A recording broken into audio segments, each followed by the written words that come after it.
L'Aida Pou, una dona que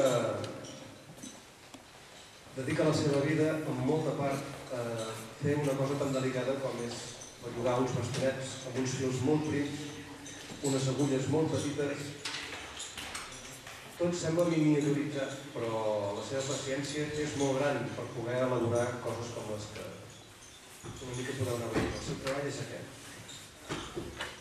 Les puntes és el proper vídeo que en Guillem Fuster va aportar les imatges, el Susana Buján va aportar fotografies i jo em vaig fer el muntatge digital amb algunes incorporacions personals.